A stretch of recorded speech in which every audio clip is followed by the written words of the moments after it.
বাতাস চলছে, অক্সিজেন আছে, ওই অক্সিজেনটা ঘুমট হয়ে গেছে, ওটাকে নাড়িয়ে দিলে শান্ত হয়ে যাবে। নাড়িয়ে দিলে কি হবে?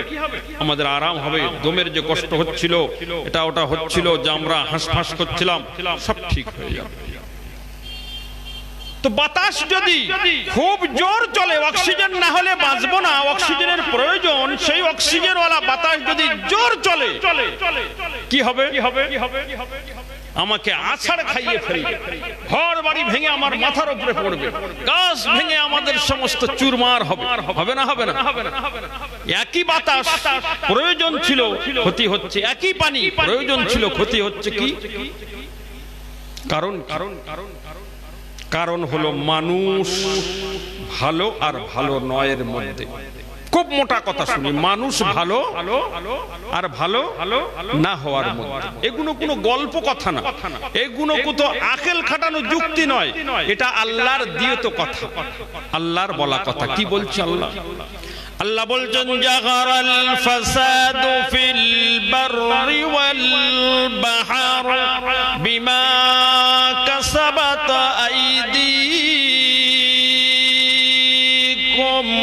ওয়া আফুওয়ান গফুরা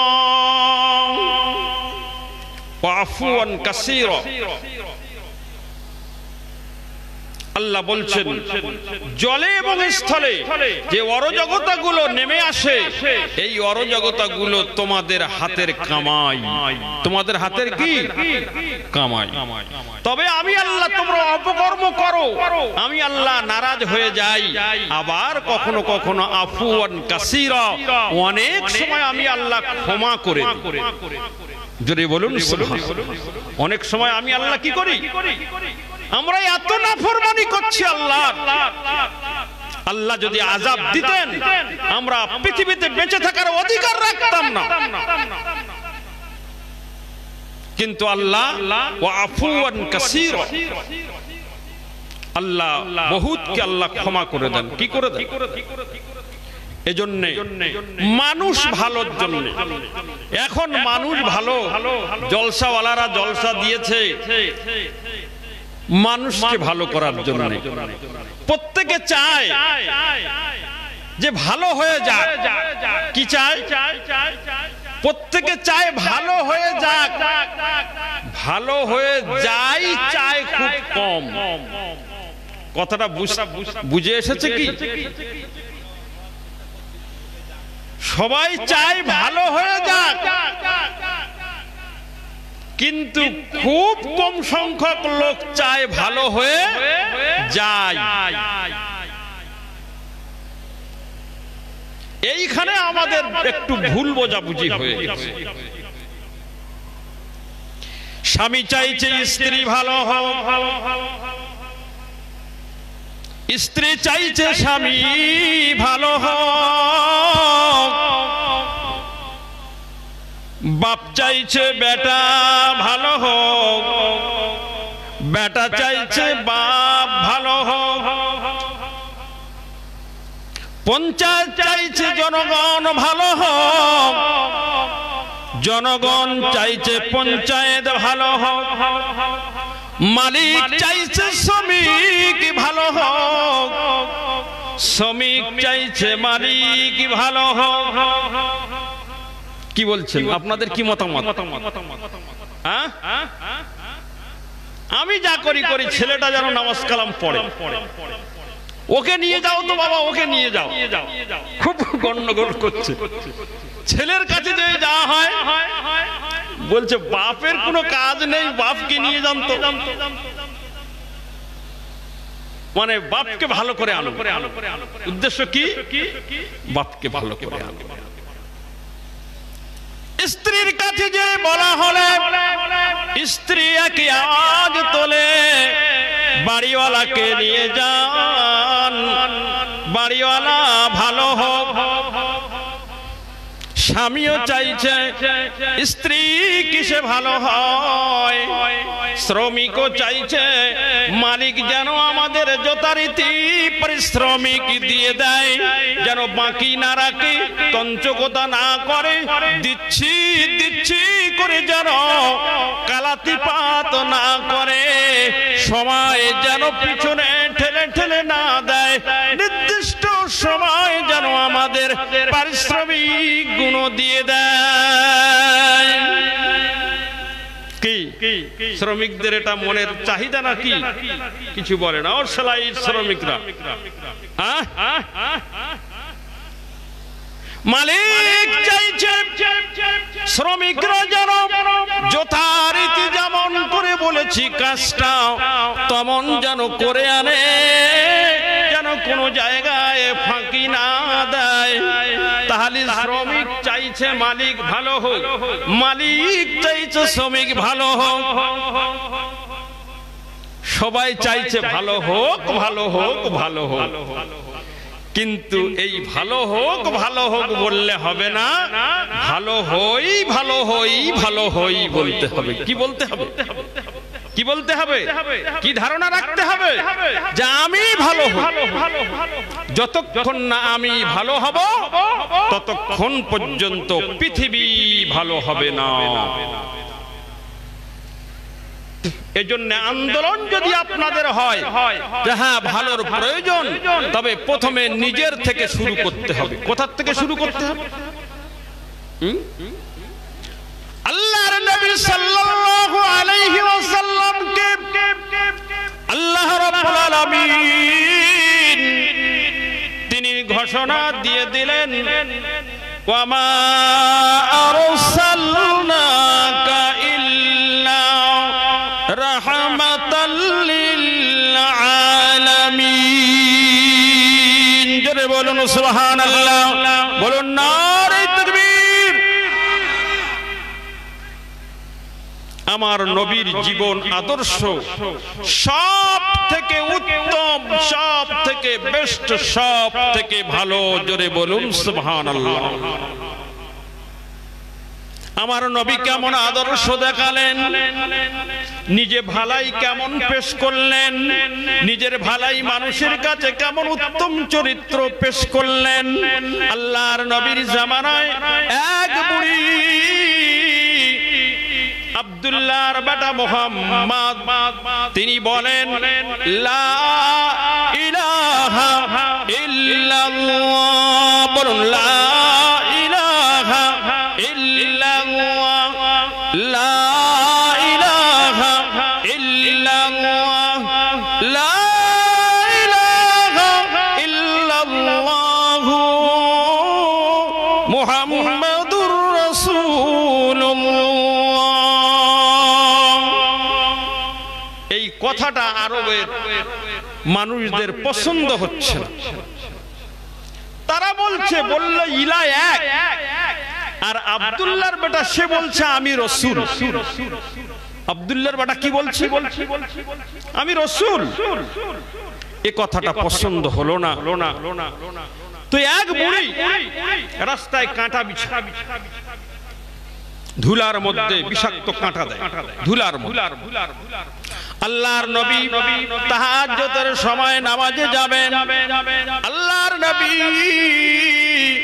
তাহাজ্জুদের নামাজে তিনি যাবেন, ওই ঘোনাঘটা অন্ধকারের মধ্যে তিনি দেখতে পাবেন না। তিনি এই যেতে যেতে যেতে যেতে এই কাঁটার উপরে পা তুলে দেবেন, আর কাঁটা তার পায়ে বিঁধে যাবে। ওই বিষাক্ত কাঁটা আব্দুল্লাহর বেটা মুহাম্মাদের পায়ে যখন ফুটবে, তখন সে ওখানে পড়ে ছটফট ছটফট করবে। আর আমি বুড়ি দুনয়ন ভরে দেখে বড়ই আনন্দিত হব। কাঁটা দিয়ে বুড়ি ঝোপের আড়ালে বসে থাকে।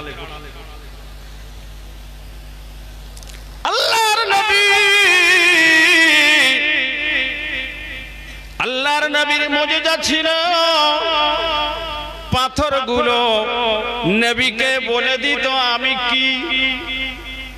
আবু জেহেল হাতের মধ্যে পাথর নিয়ে বলছে বেটা মোহাম্মদ রে, তোকে নবী বলে মেনে নেব, তুমি যদি বলে দিতে পারো আমার হাতের মধ্যে কি আছে, আমার মুঠোর মধ্যে কি আছে, যদি একবার বলে দিতে পারো তবে আমি তোমাকে মোহাম্মদ নবী বলে মেনে নেব।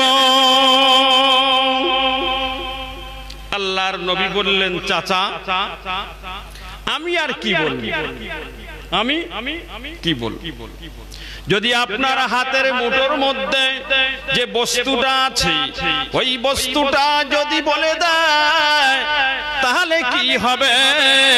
হাতের মধ্যে থেকে পাথর বলে দিল মুহাম্মাদুর রাসূলুল্লাহ।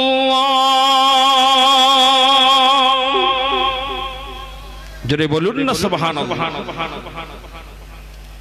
আল্লাহর নবী তাহাজ্জুদের নামাজে যায়, কাঁটা বলে দেয় ও নবী মুহাম্মদ, বুড়ি এখানে কাঁটা দিয়েছে, কাঁটাটা আল্লাহর নবী সরিয়ে সরিয়ে সরিয়ে সরিয়ে তিনি তাহাজ্জুদের নামাজ আদায় করেন। একদিন দেখলেন বুড়ি আর ঝোপের আড়ালে নাই, রাস্তায় কাঁটা দেওয়া নাই। আল্লাহর নবী সংবাদ নিলেন, ও আরবের মানুষেরা, এই প্রতিমধ্যে যে বয়স্ক মেয়ে ছেলেটা কাঁটা বিছিয়ে দিত,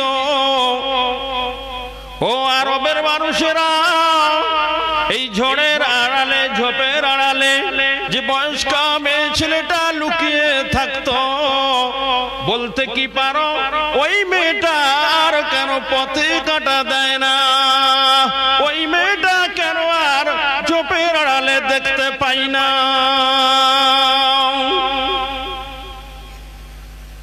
বলছি বয়স্ক মেয়ে ছেলেটা অসুস্থ হয়ে, কি হয়েছে?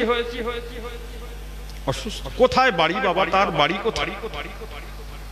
তা বলছে ওই পাহাড়ের আড়ালে, পাহাড়ের পদদেশে, সেইখানে তার একটা খেজুর পাতার ছাউনি দিয়ে সেইখানে তার থাকার স্থল, সেইখানে তার বাড়ি। আল্লাহর নবী কয়েকদিন বুড়িকে না দেখতে পেয়ে অনুসন্ধান করে তার খবর নিলেন। গুটি গুটি গুটি গুটি পায়ে আল্লাহর নবী ওই বয়স্ক মেয়ে ছেলেটার দরজায় হাজির হয়ে তিনি বললেন, ও মা, কেমন অবস্থায় আছেন? আল্লাহর নবী বললেন, ইজাজত দিতেন আমি একটু কি ঘরে আসতে পারি? বুড়ি অসুস্থ হয়ে চোখ দুটো বন্ধ হয়ে গেছেন। বুড়ি বলছে, কে বাবা?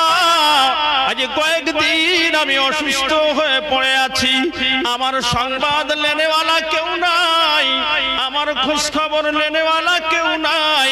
কে বাবা তুমি?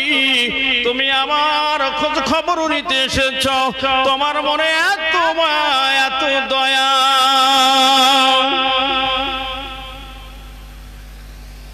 বলছে মা, আমি তো সেই আব্দুল্লাহর বেটা মোহাম্মদ।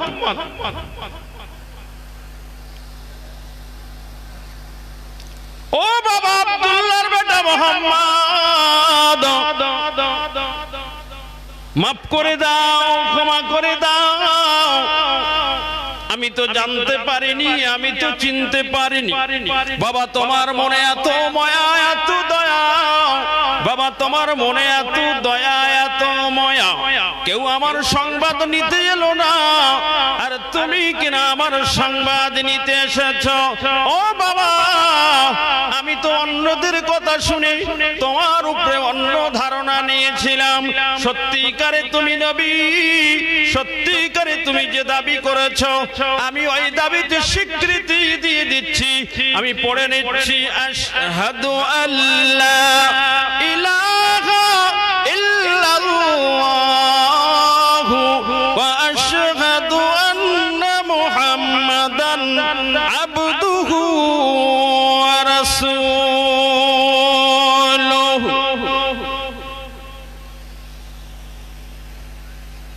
ভালাইয়ের আদর্শ দেখাচ্ছে।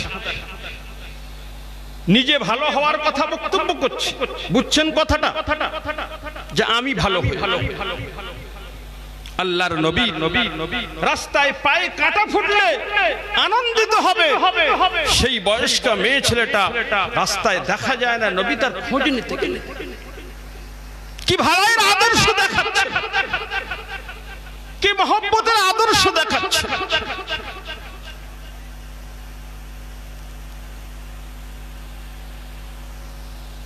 আল্লাহর নবীর দরবারে কিছু মেহমান এসেছে, মেহমানকে বড় ভালোবাসতেন নবী। সঙ্গীদেরকে বললেন, ও সঙ্গীরা, মেহমানগুলো বাড়িতে বাড়িতে নিয়ে যাও, ভালোভাবে তাদের মেহমানদারি করো। সব সাহাবীরা এক একজন মেহমান নিয়ে চলে গেলেন। একজন সাহাবী একজন মেহমান থেকে গেল, ওই মেহমানকে আরো নিয়ে গেল না। আল্লাহর নবী মেহমানটাকে নিয়ে বাড়ি গেলেন। আল্লাহর নবী বিবি সাহেবানদেরকে বললেন, ও বিবি সাহেবানেরা, মেহমান এনেছি, কিছু খাওয়ার ব্যবস্থা আছে নাকি? যা খাওয়ার ব্যবস্থা ছিল সব এনে হাজির করেছে। মেহমান খা তো খা, একেবারে সব খেয়ে ফেলেছে, পেট ভর্তি করে খুব কায়দা। আল্লাহর নবী উত্তম বিছানা করে দিলেন, মেহমানের থাকার ব্যবস্থা করে দিলেন। রাতের বেলাতে এত পেটে যন্ত্রণা উঠে গেল, পেটে এত যন্ত্রণা হলো, বমি পায়খানা কর, তো একেবারে সেই ওমদা বিছানার উপরে বমি করে পায়খানা করে নোংরা করে ভয়ে কাঁপতে কাঁপতে চলে গেল, আমি তো ঘরের সব খানা খেয়ে নিয়েছি, আবার এইরকম দুরবস্থা করে দিয়েছি, না জানি মুহাম্মদ আমাকে কি বলবে, কি সাজা দেবে। তাই ভোর ভোর উঠে ঘর থেকে বেরিয়ে চলে গেল। আল্লাহর নবী তাহাজ্জুদে উঠে মেহমানের খোঁজ নিচ্ছেন, আমার মেহমান কেমন আছে। মেহমানের খোঁজ নিতে যে দেখছেন মেহমান তো নেই বটে, তবে মেহমানের ভিতরে যা কিছু ছিল এইখানেই সব ফেলে রেখে চলে গেছে। আল্লাহর নবী ফজরের নামাজের পরে ওই মেহমানের ওই উচ্ছিষ্টগুলো তিনি নিজে হাতে হাতে করে ধুচ্ছেন।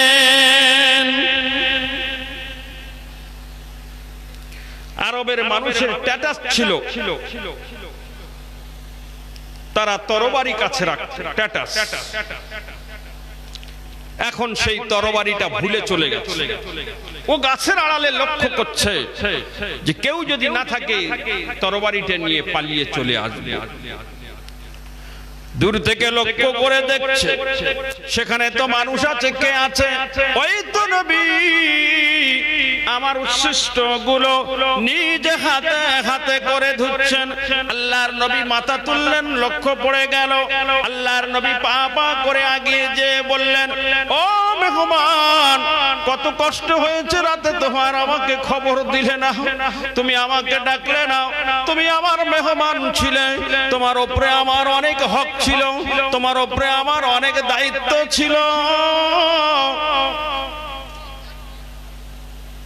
ও তো ভয়ে কাঁপছে, আর আল্লাহর নবী কি বলছে? অভয় বাণী দিচ্ছে। এই ব্যবহারে সেই লোকটা আর দেরি করলো না, সঙ্গে সঙ্গে পড়ে নিলে আশহাদু আল্লা ইলাহা ইল্লাল্লাহ ওয়া আশহাদু আন্না মুহাম্মাদান আবদুহু ওয়া রাসূলুহু। নিজে ভালো, কি দেখানো হচ্ছে? কি দেখানো হচ্ছে? কোন দুর্ব্যবহার পাচ্ছেন? অপরে দুর্ব্যবহার করছে, কিন্তু নবীর তরফ থেকে কোনো দুর্ব্যবহার। আল্লাহর নবী মদিনার মসজিদে বসে আছেন, হঠাৎ করে একজন ইহুদি চলে এলো। মদিনার মসজিদে দাঁড়িয়ে দাঁড়িয়ে মদিনার মসজিদে পেশাব করে দিচ্ছে। নামাজের জায়গায় মসজিদে ইহুদি পেশাব করছে। সাহাবীরা বড় রাগান্বিত হয়ে গেলেন, ইয়া রাসূলুল্লাহ, ইয়া হাবিবাল্লাহ, জ্ঞান পাপী লোকটা, ও জানে এটা আমাদের ইবাদতখানা, ও জানে এটা আমাদের উপাসনালয়। ইয়া রাসূলুল্লাহ, ইয়া হাবিবাল্লাহ, এক বাড়িতে খতম দিয়ে দি। আল্লাহ নবী বললেন, থামো, কোনো কথা বলো না, পেশাবটা হতে দাও, পেশাবটা পুরা হতে দাও।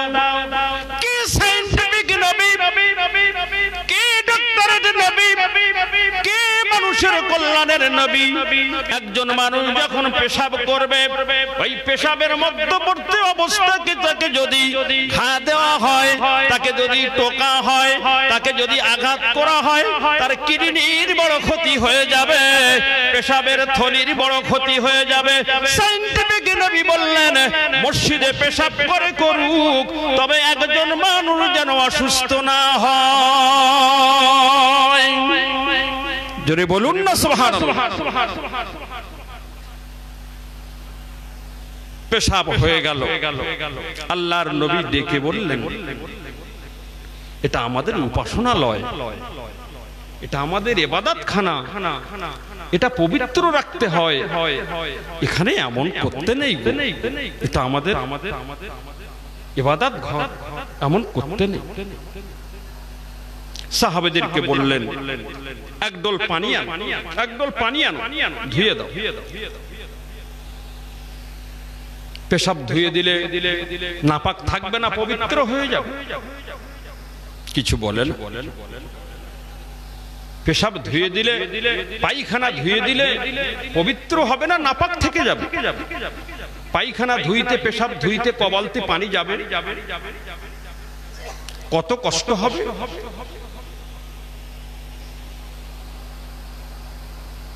কি আদর্শ দেখাচ্ছেন নবী, কি ভালাই প্রকাশ করছেন নবী, যে এক বালতি পানিতে যার সমাধান হয়, একডোল পানিতে যার সমাধান হয়, সেখানে মারপিটের কথা বলছো তোমরা, যে মেরে দি, এক বালতি পানিতে তোই সমাধান। কি আদর্শ দেখালেন। সঙ্গে সঙ্গে ইহুদি বললেন, নবী মুহাম্মদ, পেশাব করার উদ্দেশ্য আমার ছিল না, শুনেছি যে নবী হবে তার মধ্যে সবর ধৈর্য থাকবে, তার মধ্যে ভালো ব্যবহারের নিদর্শন থাকবে, তাই আমি ইচ্ছাকৃতভাবে এই কাজটা করেছি আপনার ব্যবহারটা দেখার জন্যে।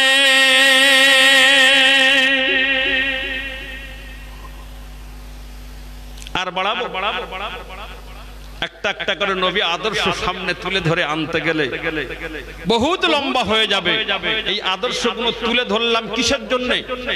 বক্তব্যটা বুঝছেন কি বুঝছেন না আগে দেখি। কিসের জন্য? যে আমি ভালো হয়ে যাই। সবাই চাইছে, জলসা দিচ্ছে কেন?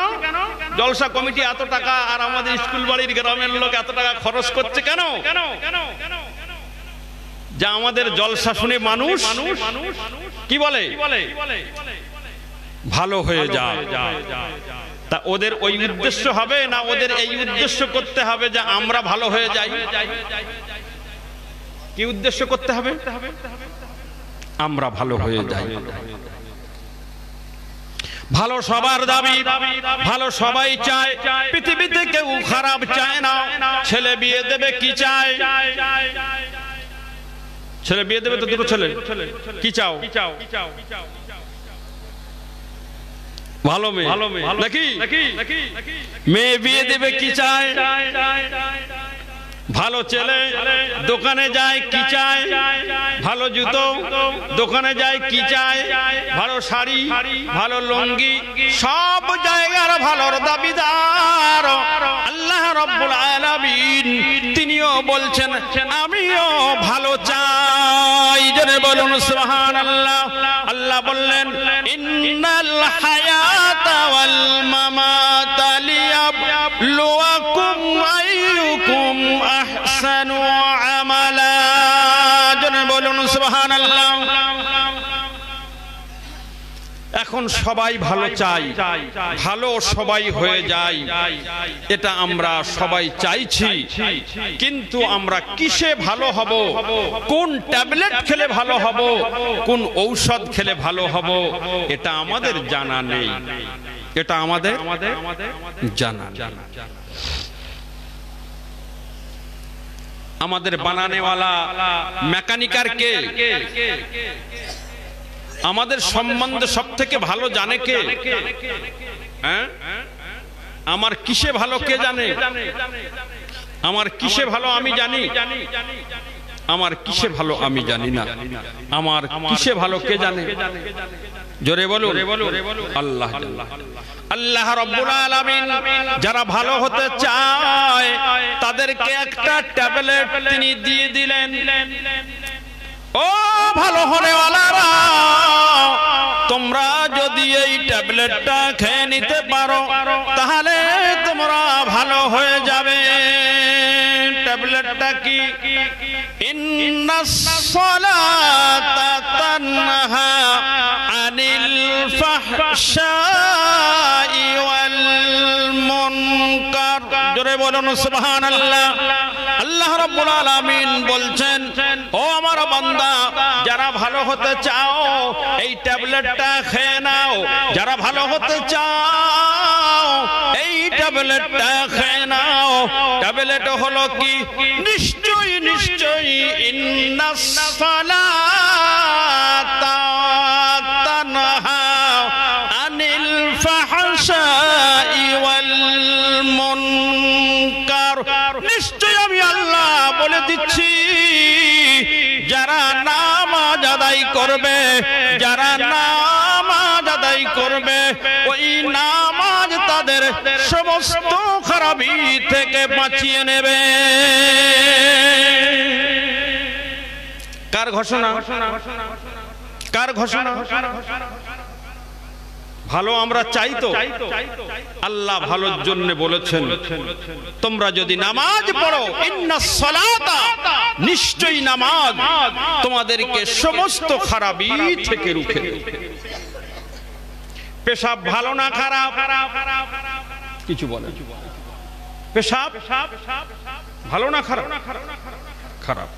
পেশাব হলো দেহের একটা জীবাণু, এই যে ভিতরে ঢুকেছে, এই যে বার হচ্ছে একটা বিশাল বিষাক্ত জিনিস, বহুত নোংরা জিনিস, বহুত জীবাণুযুক্ত জিনিস। কোন নামাজি, কোন মুসল্লি পেশাব করে গায়ে লাগিয়ে নেয়,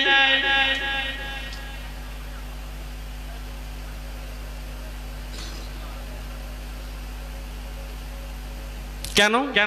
আমি কি? আমি কি? নামাজ। আমি কি? নামাজ। আমার নামাজ বলে দিয়েছে তোমাকে পবিত্র থাকতে হবে, দেহটা পবিত্র রাখতে হবে, বস্ত্রটা পবিত্র রাখতে হবে। এই জন্য জীবাণুযুক্ত ওই নোংরা জিনিসটা, বিষাক্ত প্রয়োজন জিনিসটা, বিষাক্ত পদার্থটা কোন নামাজি গায়ে, কোন নামাজি কাপড়ে লাগিয়ে নেবে না। খারাপি থেকে বাঁচলেন তো একটা নাকি? জি। আল্লাহর নবী শোনাচ্ছেন, নামাজের আগে তোমরা মিসওয়াক করো। এমনিতে যে নামাজ আদায় করো, ওই নামাজ যদি তুমি মিসওয়াক করে করো, ওই নামাজ যদি তুমি মুখ পরিষ্কার করে করো, ওই নামাজ যদি তুমি দাঁতকে সাফ করে মুখকে সাফ করে করো, এমনি নামাজ পড়লে যতটা সওয়াব দেওয়া হয় তার থেকে 70 গুণা সওয়াব বেশি দেওয়া হবে।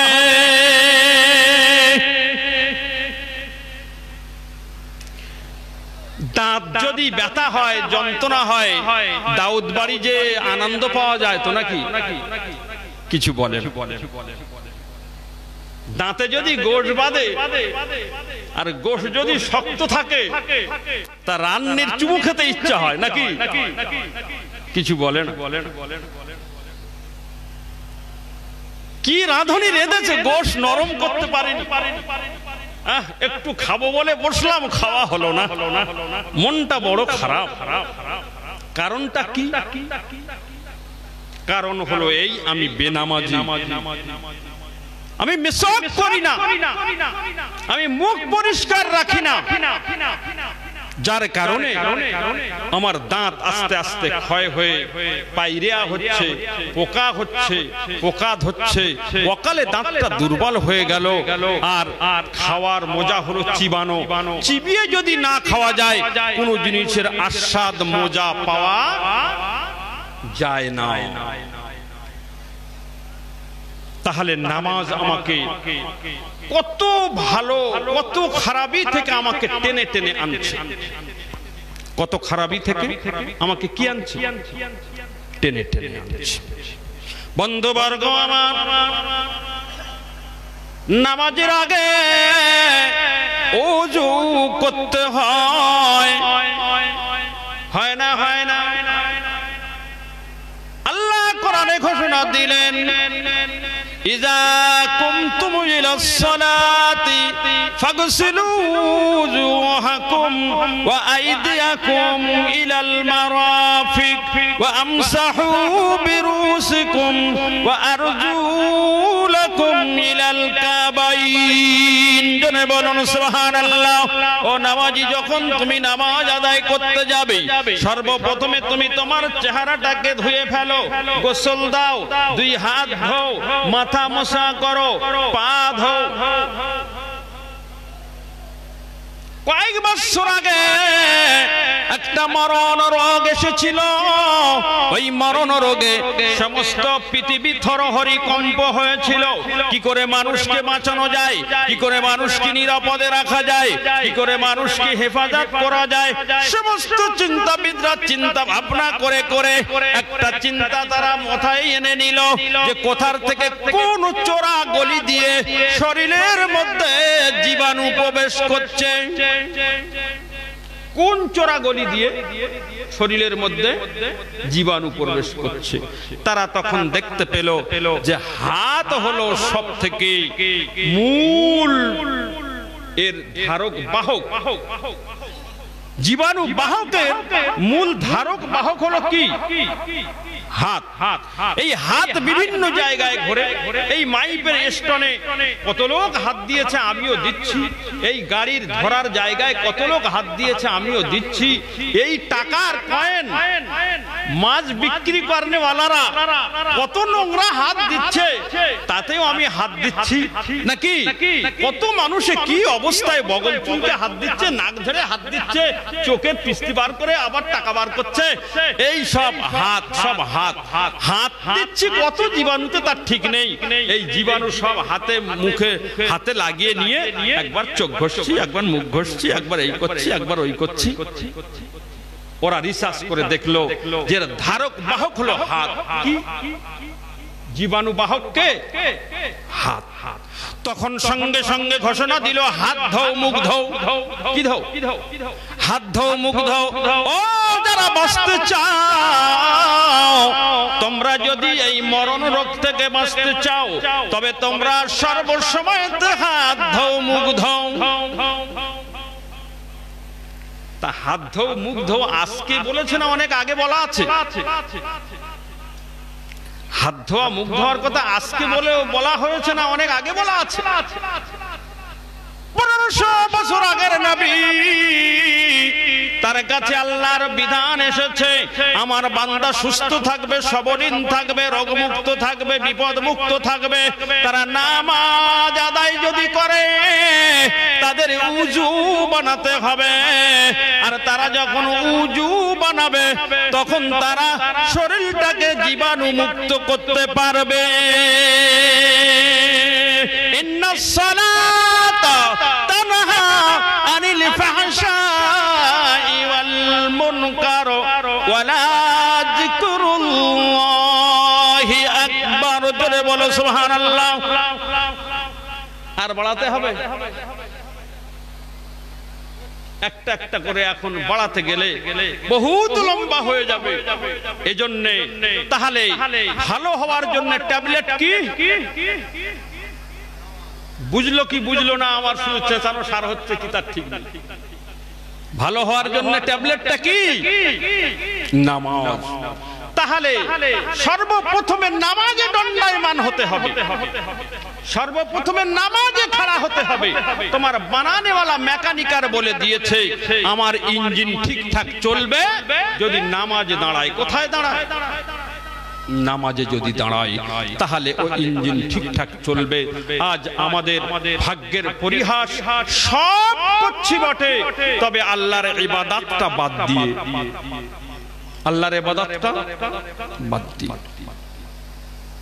বন্ধুবর্গ আমার, এখানে নসিহত বলা শোনার জন্য এই প্ল্যান প্রোগ্রাম হলো।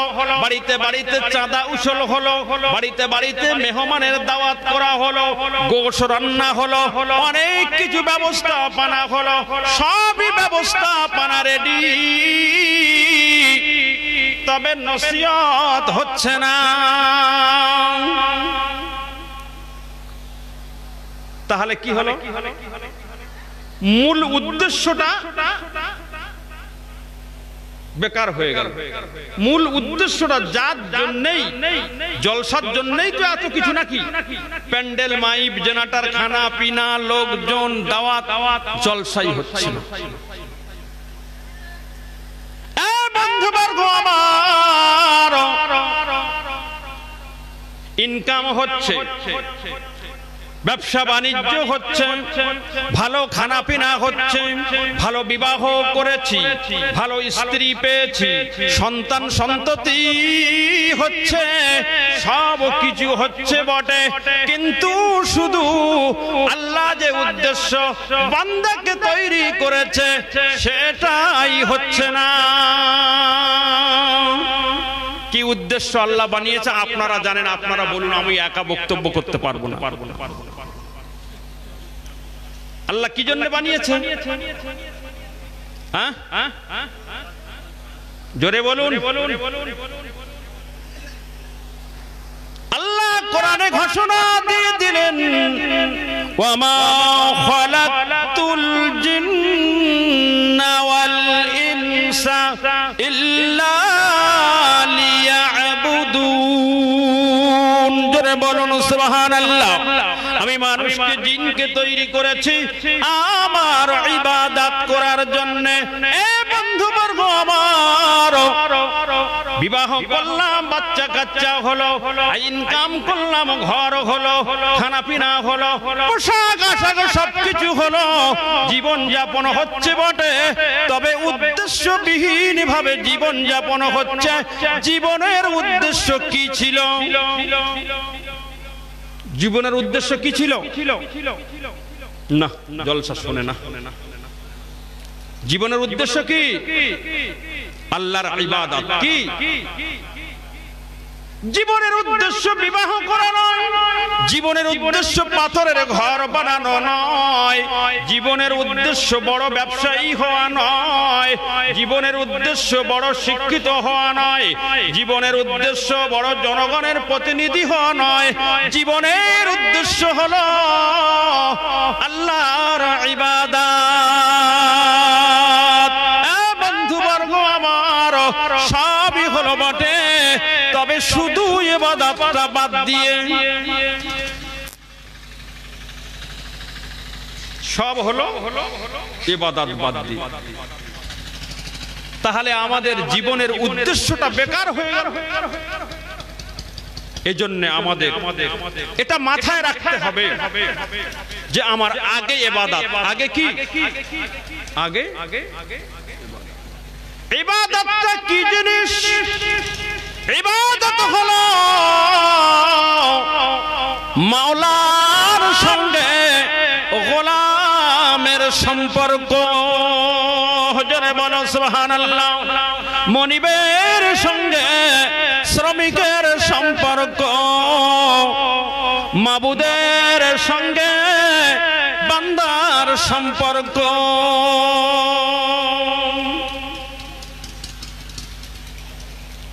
আল্লাহকে বাদ দিয়ে কিছু করতে পারা যাবে তো? আল্লাহকে বাদ দিয়ে কিছু করতে পারা যাবে? আল্লাহ বড় দয়াবান, আল্লাহ বড় মেহেরবান।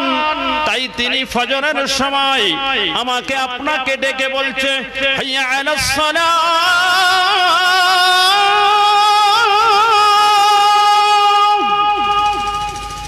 এসো বান্দা চলে এসো, নামাজে চলে এসো। তুমি ভালাই চাচ্ছ, তুমি সফলতা চাইছো, হাইয়া আলাল ফালাহ,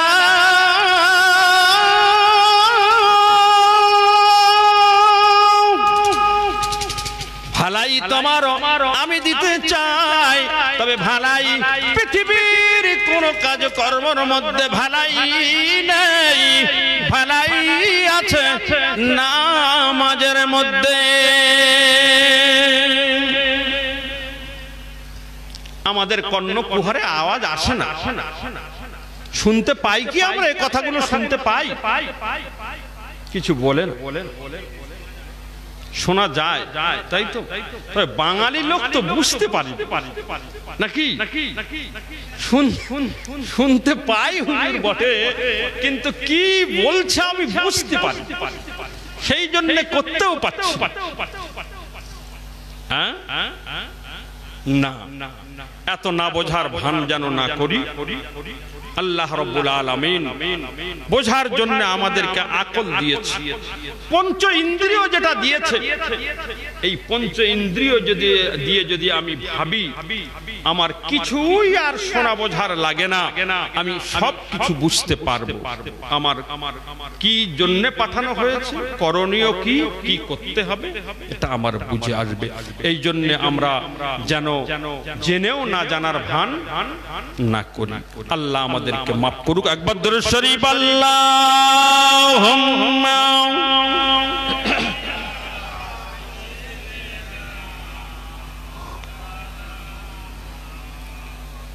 ওয়া আলা আলি সাইয়্যিদিনা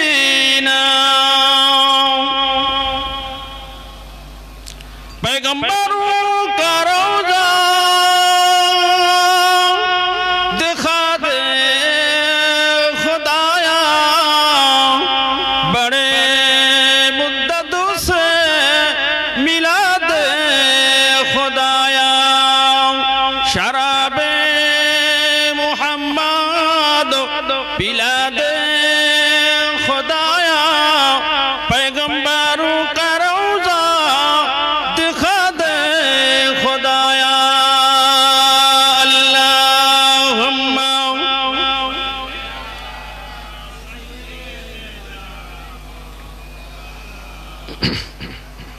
व अला आले सय्यिदीना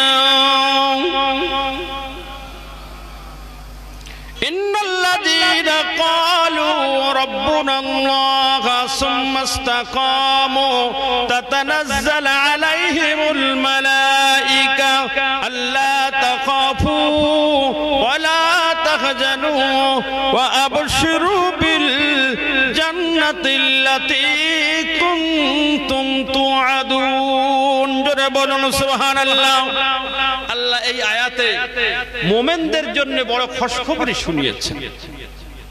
যারা মনে করছেন, যারা ইবাদত বন্দেগী করে ওরা সব পাগল, ওরা সব বোকা শোকা লোক, জলসা শুনে। আমরা চালাক, জলসাতে বসি না, মসজিদে আজান হয় ডাকে সাড়া দিই না, আমরা সব বুদ্ধিমান জ্ঞানী।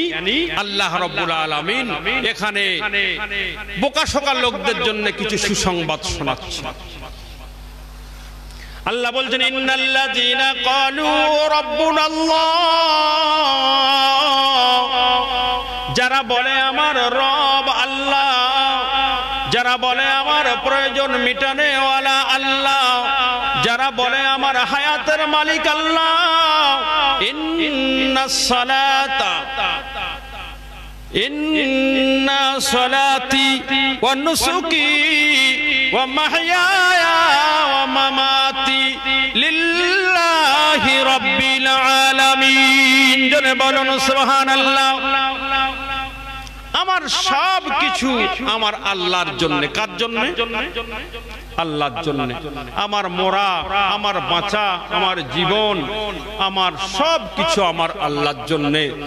এই কথা যারা বলে সুম্মাস্তাকামু, আর তার উপরে জমে থাকে। তার উপরে কি করে? জমে থাকে। কোন মতেই তার থেকে তাকে হটানো যায় না। সাহাবীরা আল্লাহকে আল্লাহ বলে মেনেছিলেন, রবকে রব বলে মেনেছিলেন। হযরতে বেলালকে প্রহার করা হচ্ছে, নির্যাতন জুলুম অত্যাচার করা হচ্ছে, প্রহার তো প্রহার। একজন মানুষ হয়রান হয়ে যাচ্ছে, আমি আর পারবো না। আর একজন আর পালা, সে হয়রান হয়ে যাচ্ছে, আমি আর পারবো না। আর একজন আর পালাও। এমন নির্যাতন অত্যাচার বেলালের উপরে হচ্ছে। প্রতিটা চাবুকের আঘাতে বেলালের উচ্চারণ হচ্ছে আহাদুন আহাদুন আহাদুন আহাদুন। আহাদুন মানে কি? আহাদুন মানে কি? নবী কি ঘোষণা দিয়েছে? লা ইলাহা ইল্লাল্লাহ। তাই আহাদুন, কুল হু আল্লাহু আহাদ। প্রচন্ড উমাইয়া বলে এত অত্যাচার, এত জুলুম, এত নির্যাতন হওয়ার পরেও, দেওয়ার পরেও ফিরানো গেল না। যে জবান থেকে উচ্চারণ হচ্ছে ওই জবানে ব্যবহার নিতে হবে। যাও রড গরম করো, রড গরম করে লোহার রড বেলালের আহাদুন আহাদুনের জবানে সেঁকা দেওয়া হচ্ছে। বেলাল যেন ওই জবান থেকে আহাদুন না বলতে পারে।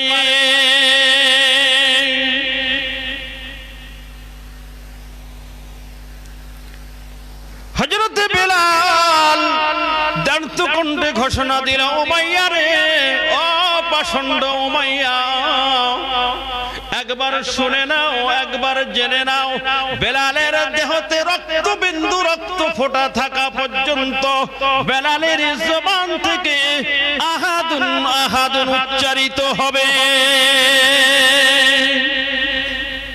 সুম্মাস্তাকামু। শত অত্যাচার, শত জুলুম, শত নির্যাতনে ইস্তেকামাত দাঁড়িয়ে আছে। জীবন চলে যায় যাবে, তবে রবের থেকে মুখ ফিরাবো না, দিন থেকে মুখ ফিরাবো না, শরিয়াত থেকে হটে যাব না। শত কষ্ট হোক নামাজ আদায় করব, শত সমস্যা হোক আল্লাহর ধ্যানে মগ্ন থাকব। এর নাম হলো সুম্মাস্তাকামু। হাবশায় চলে গেল একদল আল্লাহর দাওয়াত নিয়ে, দিনের দাওয়াত নিয়ে। সেখানে বাদশাহ নাজ্জাশী বাদশাহ, সেখানে যে সেই দল, সেই মানুষেরা, তারা একদল জামাতে বলছে লা ইলাহা ইল্লাল্লাহ, লা ইলাহা ইল্লাল্লাহ, লা ইলাহা ইল্লাল্লাহ, লা ইলাহা ইল্লাল্লাহ, লা ইলাহা ইল্লাল্লাহ, মুহাম্মাদুর রাসূলুল্লাহ। বলছে এত সাহস তোমাদের? সেই দেশ থেকে এসে আমার হাবশাতেও আবার জ্বালাতন করছে। আমার হাবশাতেও জ্বালাতন করছো। জানো আমি কি করতে পারি? তোমাদের কি করতে পারি জানো? বলছে সব জানি। কি করতে পারেন আপনার করার করুন। নাজ্জাশী বাদশা দেখছে মানুষকে দুই ভাবে পরাস্ত করা যায়, একটা হলো আশায় আর একটা হলো ভয়। কভাবে পরাস্ত করা যায়? দুই ভাবে, একটা হলো ভয়ে আর একটা হলো আশা। আশা দিলে ঘুরে আসে, এই দেবো সেই দেবো, পথ ছেড়ে দাও। আর একটা হলো ভয় দেখাবে, পথ ছেড়ে দাও, ভয়। বলছে যদি তোমরা বন্ধ না করো, যদি তোমরা বন্ধ করে দাও, তাহলে আমার এই সুন্দর একটা রমণী আছে, কন্যা আছে, তার বিবাহ দেব, অর্ধেক রাজিত্ব দিয়ে দেব। বলছে এত সহজলভ্যে এই ঈমান তোমরা নিতে পারবে না। কেন? না, ঈমানের দাবি হলো যাররা পরিমাণ ঈমানকে নিয়ে যদি আখিরাতে যাওয়া যায়, পৃথিবীর 10 গুণা সুখের জায়গা পাওয়া যায়। জোরে বলুন না সুবহানাল্লাহ। এত সহজে সওদা করতে পারবে না। বললে তাই? বলছে হ্যাঁ। বলছে তাহলে কি করতে পারি জানো? বলছে কি করতে পারি? বলছে গরম তেল কড়াতে চাপিয়ে দিয়ে তোমাদেরকে এক একটা মাছ ভাজা, কাঁকড়া ভাজা করতে পারি। বলছে করো করো। তেল চাপিয়ে দেয়া হলো, টকবক টকবক করে তেল ফুটছে। নাজ্জাশী বাদশা বলছে আগে এদেরকে দেবে, কমান্ডার ইন চিফ আব্দুর রহমানকে শেষে দেবে, নেতাকে শেষে দেবে। যদি কোনো পরিবর্তন দেখো তাহলে আমার কাছে একবার ফিরিয়ে আনবে। তেল চাপানো হলো, টকবক টকবক করে তেল ফুটছে। একজন সাথীকে নিয়ে তেলের কড়াতে ফেলে দেওয়া হচ্ছে। আনন্দ চিত্তে তারা তেলের কড়াতে জীবন দিতে যাচ্ছে। ঈমান বেঁচে থাক, জীবন যায় যাক। জোরে বলুন সুবহানাল্লাহ, নারে তাকবীর। ঈমান থাক, কি যাক? জীবন যাক। সুম্মাস্তাকামু, এমন জমে গেছে। তেলের কড়াতে একজন সাথীকে দেওয়া হলো। ওই সাথী তেলের কড়া থেকে আওয়াজ দিচ্ছে, ফুস্তু রব্বুল কাবা, কাবা ঘরের কসম দিয়ে বলছি আমি জান্নাতের মঞ্জর দেখতে পাচ্ছি। পিছনের সাথীরা কোনো ভয় নেই, কোনো ডর নেই যে জান্নাতের সুসংবাদে আমরা আল্লাহর ঘোষণা দিতে শুরু করেছি। আজ তেলের কড়াতে জীবন যায় যায় বটে, তবে কিন্তু জান্নাতের মঞ্জর দেখতে পাচ্ছি। ফুস্তু রব্বুল কাবা, কাবা ঘরের কসম দিয়ে বলে যাই জান্নাতের মঞ্জর দেখতে পাচ্ছি। একা করে সবাইকে তেলের কড়াতে ফেলে দেওয়া হলো। সবাই একই কথা বলে, ফুস্তু রব্বুল কাবা, কাবা ঘরের কসম দিয়ে বলে যাচ্ছি জান্নাতের সুঘ্রাণ পেতেছি। আব্দুর রহমান দাঁড়িয়ে দাঁড়িয়ে সব অবলোকন করলো, সব চোখ ভরে দেখলো, নয়ন ভরে দেখলো। আজ সাথীরা সুম্মাস্তাকামু, রবকে জমিয়ে নিয়েছে অন্তরের মধ্যে। জীবন চলে যায় যাক, রব অন্তর থেকে যেন বেরিয়ে না যায়, ঈমান যেন অন্তর থেকে বেরিয়ে না যায়। তেলের কড়াতে জীবন দিচ্ছে। আজ জীবন দেওয়ার মৌকা এসেছে, আজ জান্নাত অর্জন করার মৌকা এসেছে। হায় রে, আমি আব্দুর রহমান, একটাই তো মাত্র জীবন। যদি আমার মাথার থেকে পায়ে পর্যন্ত যত পশম ছিল, আব্দুর রহমানের এতটা যদি জীবন থাকতো, আজ তেলের কড়াতে দিয়ে আজ জান্নাত কামিয়ে নিত। জোরে বলুন সুবহানাল্লাহ। তাই নেই আমার একটাই জীবন, একটাই জীবন দিলে শেষ হয়ে যাবে। তাই মনের ব্যথায় ঝরঝর ঝরঝর করে কাঁদছি। বাদশার ঘোষণা ছিল যদি কোনো পরিবর্তন দেখো আমার কাছে একবার। বাদশার কাছে নিয়ে যাওয়া হলো। বড় চালাক নেতা, রাজিত্বর অর্ধেক নেবে, আমার কন্যার সঙ্গে বিবাহ করবে। তাই শেষ পর্যন্ত তোমার অবস্থার পরিবর্তন ঘটালে, সাথী সঙ্গীদের হারিয়ে দিলে। আব্দুর রহমান দর্দ কণ্ঠে শোনায়, নাজ্জাশী এই সামান্য বিষয়ের উপরে আমি কাঁদি না। সাথী সঙ্গীরা সাধনা দিতে দিতে, সাথী সঙ্গীরা সাক্ষ্য দিতে দিতে চলে গেছে। ফুস্তওয়া রব্বুল কাবা, কাবা ঘরের কসম দিয়ে বলে যাই, আমরা জান্নাতের মঞ্জর দেখতে পাচ্ছি। আমি আব্দুর রহমান তেলের কোড়ার ধরে দাঁড়িয়ে দাঁড়িয়ে চিন্তা করলাম, আহারে জীবনটা মাত্র আমার একটা জীবন তেলে দিলে শেষ হয়ে যাবে। যদি আমি আব্দুর রহমান, যদি আমার আজকে মাথার তালু থেকে নিয়ে পায়ের নিচে পর্যন্ত যদি আমার এই জীবন, যদি আমার দেহ যত পশম আছে এতটা পশম পরিমাণ যদি আমি আব্দুর রহমান আমার জীবন থাকতো, সমস্ত জীবনগুলো আজকে তেলের কড়াই দিয়ে জান্নাত কামিয়ে নিতাম। সুম্মাস্তাকামু, এরকম যারা করতে পারবে নিজের জীবনকে উৎসর্গ করে, আল্লাহ বলছেন তাদের আখিরাতে যাওয়ার জন্য কোনো ভয় নেই, তাদের মৌতের জন্য কোনো ভয় নেই। তাতানাজ্জালু আলাইহিমুল মালাইকা, যখন তার মৌতের সময় হয়ে যাবে, হযরত আজরাইল 500 ফেরেশতা নিয়ে আসবে।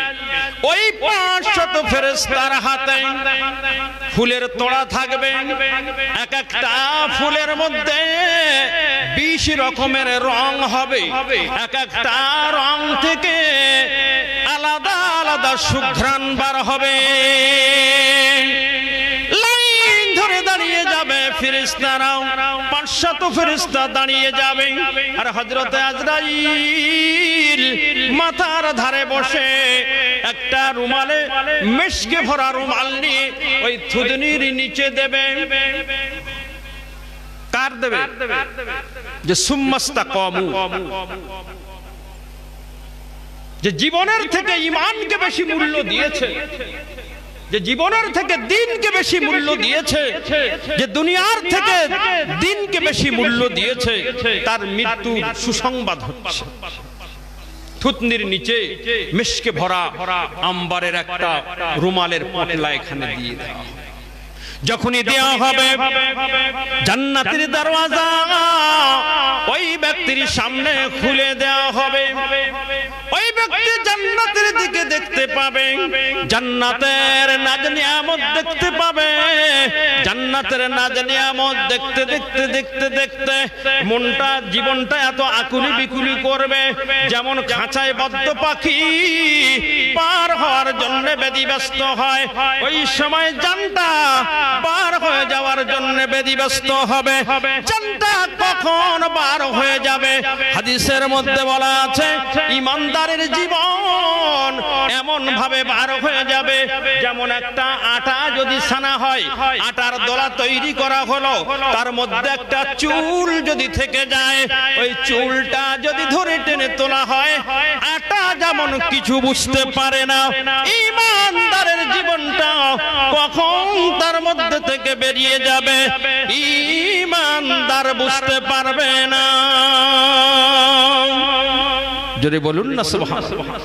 আরো হাদিসের মধ্যে এসেছে, ওই ইমানদারের জীবনটাও যেমন একটা বাচ্চা মায়ের কোলে স্তন পান করছে, দুধ পান করছে, দুধ পান করতে করতে ওই দুধ পান করা শিশু কখন ঘুমিয়ে যায় নিজেই জানে না, বুঝতে পারে না। ইমানদারের মউতটা ঠিক তেমন হবে।